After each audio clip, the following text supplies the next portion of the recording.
Hello techies, I'm Divya here. On behalf of CyberBrainer, don't you think the world of tech is evolving faster than ever?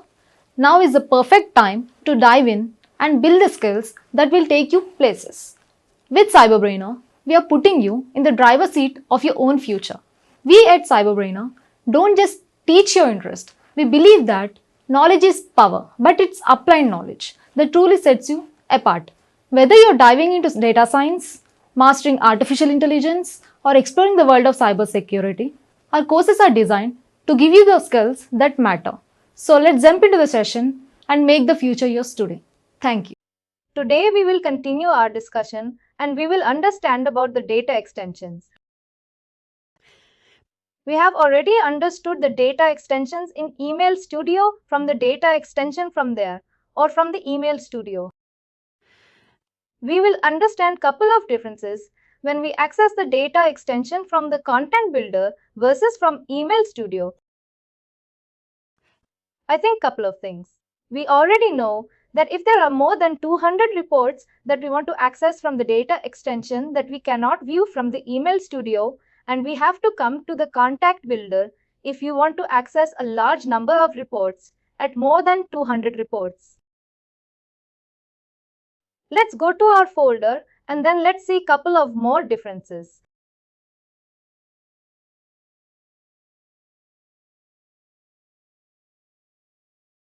Let's click this data extension.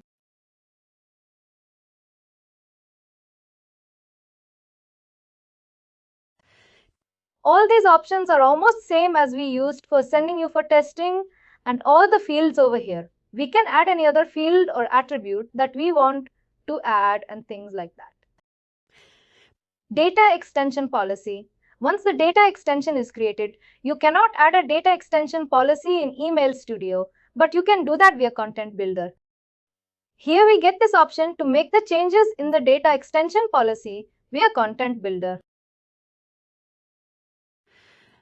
Now, when we come to report, you can see we can filter the reports based on the customer ID because we have made the customer ID as a primary key. We are now able to filter the reports with the help of customer ID. Whatever the fields that you have made as a primary key, these options or these fields will be there for us to make the filter. Otherwise, if you will not make any primary key, we will not get any option to filter the records. This is the filter in the records, is not applicable in Email Studio. We can only do it via Content Builder. That is one thing. Apart from that, why we use the Notify the Content Builder for the data extension, there are two main reasons. One is that if you want to access more than 200 reports, and another reason is that we can perform the third operation over here. If you want to create any new record in the data extension, we can do that. We can just add a record over here and it will be better. But this option you don't get it in the Email Studio. Apart from that, if you want to make a change in any of the report, we can edit the report. We can clear a single report. But in case of Email Studio, we only have this option to clear all the reports. We cannot clear or we cannot delete a single report, or we cannot edit a report. These are the few differences that is there in the data extension if we exit from the Email Studio versus Content Builder. But the concept remains same. We have different types of data extensions. We have the different properties of data extension. We can click on the table over here and we get the same rate. Let's say, is that how do you want to create a data extension on a different type of user? Let's say import activity. Import activity we will talk about in detail when we come to Automation Studio.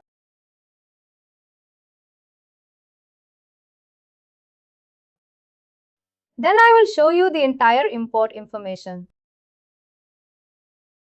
Basically, import is used for the data from the FTP server. We will understand when it comes to Automation Studio.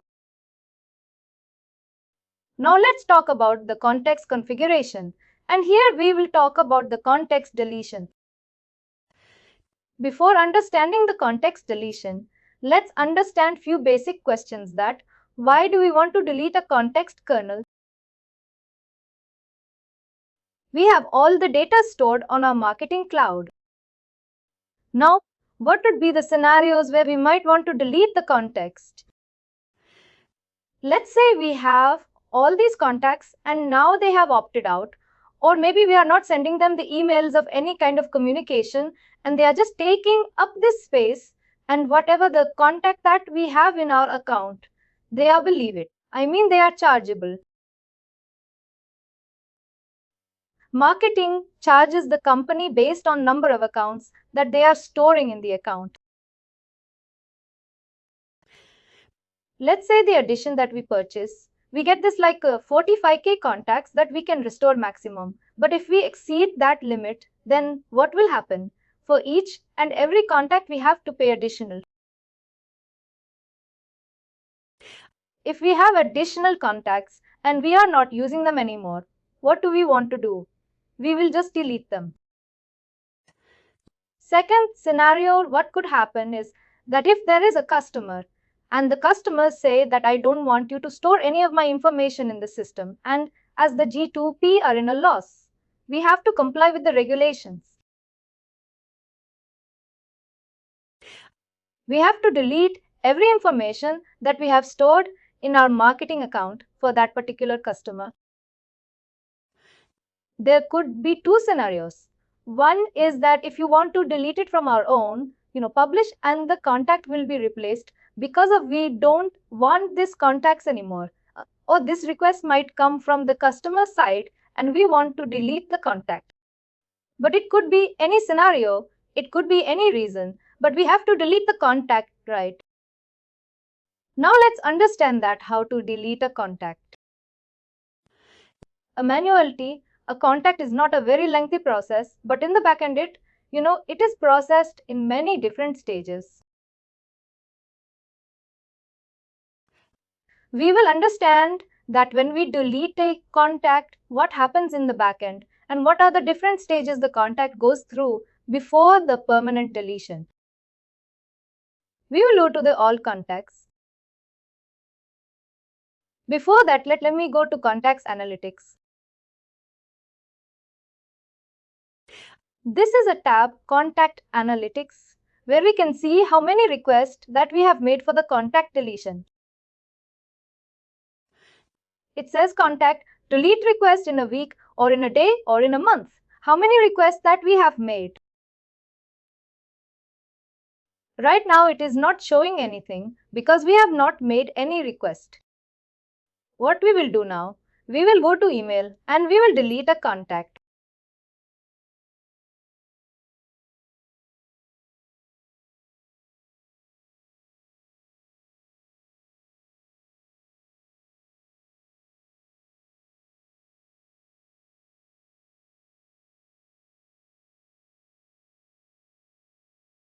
We will delete this contact. We will check this chat box and click on this bin icon and this drop down. Here what we can do, we can delete the selected contacts if we want to delete main array. Otherwise, we have two more options. We can delete the contacts from our list or from the date extension.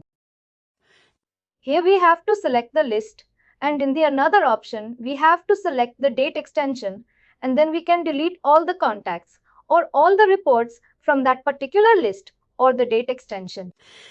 For now, to make this process simpler, what I am going to do is that I am going to delete this particular contact. I will click on this delete selected contacts and it will be deleted when I take off this. Whenever we say that we want to delete a contact, what happens in the backend is that it goes through different stages. The first stage is that deletion request. We are initiating the request. We are initiating the process of the deletion. Now, once the contact is initiated for the deletion, it goes into the suppression period. Now, what is the suppression period? It is a time period in which a contact stays in the system, but it is not available on the UI and we cannot see or we cannot access that contact from any of the application. Like it is showing us over here that once we initiate the request, it will go into the suppressed period and it will be called as a suppressed contact. The suppressed contacts, they are saying that do not appear in Journey Builder, do not appear in Contact Builder and Email Studio, Mobile Thread, Mobile Pushhead. These are different applications from where the content will be suppressed and it won't appear and we cannot access it and cannot send the communication to that contact as it is in the suppressed period. Now, once the suppression period is over, what happens is that the marketing code is finally deleted and it is a final permanent deletion and we cannot undo this process. Let's delete the contact.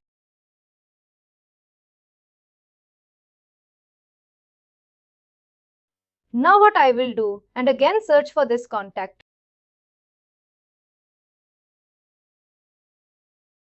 It is not available over here.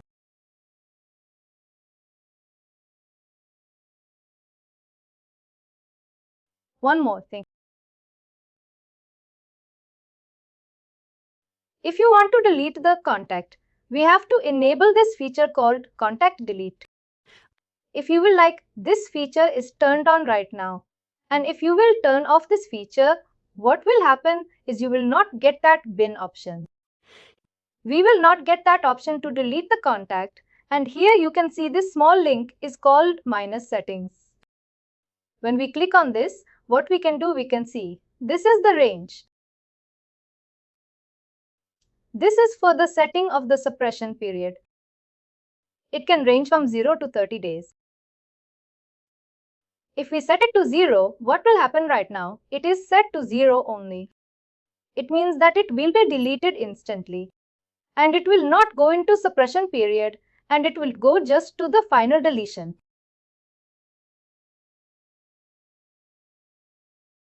Let's go to Contact Analytics.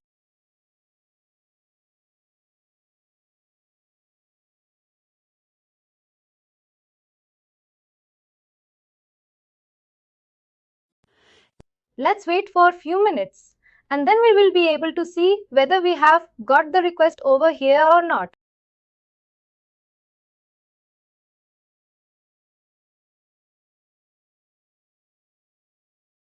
Let's talk about the best practice when you delete a contact. Whenever we delete a contact, we saw that it will be suppressed from all the different applications that we have in one thing, cloud account. Not just it will be suppressed, but it will also be deleted. Because a contact we talked about, our contact is a person, right? And it might be related to the email list, to the subscriber mobile list, to the subscriber, and it might be a part of a data extension as well, right? But whenever a customer raises the request that I don't want any information to be stored in this account, which means that wherever we have stored the information, it could be a data extension or a list or any. Here, it has to be deleted, right? We just don't want to delete from the contact builder. But wherever we have stored this information, we want to delete it. Now, once we initiate the request for the deletion, what happens? It will not only delete from the contact filter, but from all the sub-tab as list, sendable data extension, mobile create, mobile push. It will delete the report from every view, right?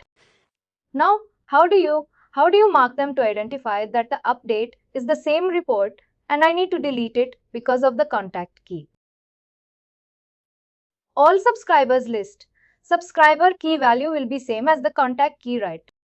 In this also, we have subscriber key and sendable data extension, email service and subscriber key. Mobile can and mobile push, we have a contact key, right?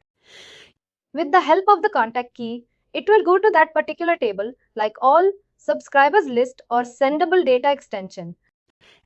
It will go to that particular table, find that record with the help of the contact key, and then it will delete it. But this process does not have better than none sendable data extension. Why? Because it makes sense that in non-sendable data extension, we do not have a subscriber key. Now, when we don't have a subscriber key, how marketing is going to identify that it is the same record for which I want to delete the contact.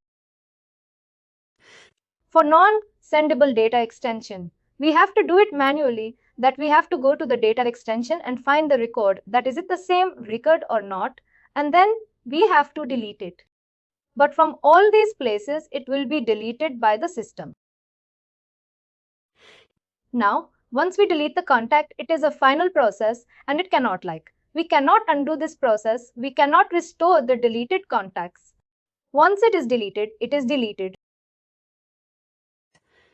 Now, when we delete the contact, we also delete all the preferences which are associated with that particular contact.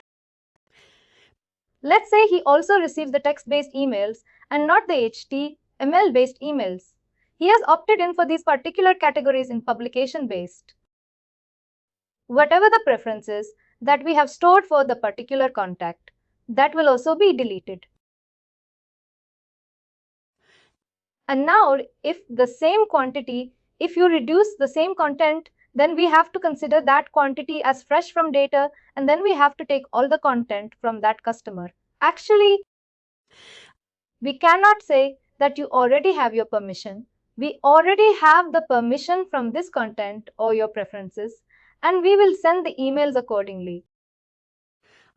The new contact will be treated as a new contact only, and we have to take the concept of the permission only.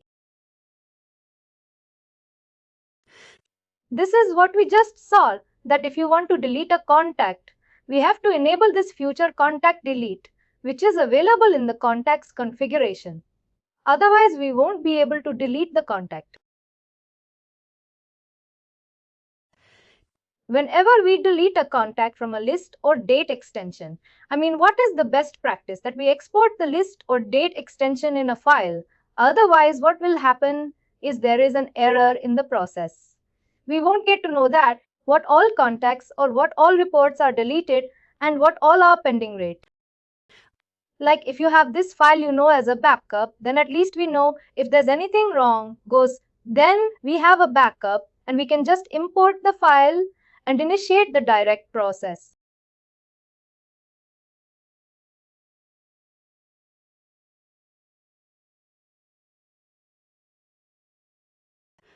For the synchronous data sources, we just talked about the synchronous data extensions, right? And how we can pull the data from the other sales for systems into market and travel. If the data is coming from any other systems into market and travel, we have to delete it from the source side. We don't have the delete permission in the synchronous data extensions. What we need to do? We need to go to sales for service talk and then we have to delete the data from there. We cannot delete it in the map mode. Let's do one thing. We will change the suppression period to 1. Let's talk about the content analytics. Basically, it has, 4 different sections total: complete, processing, and embedded.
Whatever the request that we have made, it will first go into the processing state, and after the processing, either it will be a complete or embedded, and the total tab shows all the total request like that we have made far.